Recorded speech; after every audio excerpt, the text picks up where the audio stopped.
નમસ્કાર મિત્રો, આજે આપણે મખાના એટલે કે કમળ કાકડીના પોપકોર્ન એના ફાયદા અને સાથે એના કેવી રીતે લેવા એ વિશે વાત કરીશું. સૌપ્રથમ મખાના વજન ઘટાડવા માટે ઘણું ઉપયોગી છે, સાથે શરીરમાં અલગ અલગ ઓર્ગન પર એની અલગ અલગ ઇફેક્ટ છે.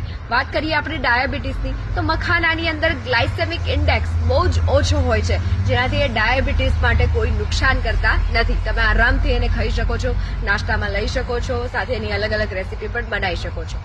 બીજી અગત્યની વસ્તુ કે હાર્ટની વાત કરીએ તો મખાનાની અંદર પોટેશિયમ અને ફોસ્ફરસ છે, જે હાર્ટ માટે ઘણું ઉપયોગી છે. તો હાર્ટને એનું ફંક્શન ઠીકથી કરવામાં ઘણું મદદ કરતું હોય છે. બીજા હાડકાની જો આપણે વાત કરીએ તો એની અંદર મિનરલની અંદર આયરન સાથે ફોસ્ફરસ, કેલ્શિયમ વગેરે પણ જોવા મળે છે, જેનાથી હાડકાને પણ મજબૂત રાખતા હોય છે.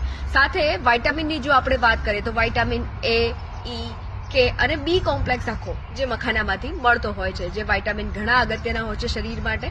સાથે મખાનાને લેવા કેવી રીતે, તો સૌપ્રથમ સૌ કોઈ લેતા જ હોય છે એને એક ચમચી જેટલું ગાયનું ઘી એડ કરી સાથે એમાં થોડુંક સ્વાદાનુસાર મીઠું અને હળદર નાખી અને તમે મખાનાને શેકી શકો છો. સાથે મખાના મળી પણ રહ્યા છે થોડા કોસ્ટલી, કારણ કે એને જે કાઢવાની જે ટેકનિક હોય છે એ થોડી ડિફિકલ્ટ હોય છે, ઘણા લોકોની એમાં જરૂર પડતી હોય છે. તો સાથે મમરાની સાથે તમે મમરા સાથે મખાના અને થોડું મિક્સ ચેવડો ટાઈપ પણ તમે લઈ શકો છો. સાથે એનો પાવડર ફોર્મ પણ તમે દૂધ સાથે લઈ શકો છો. Thank you.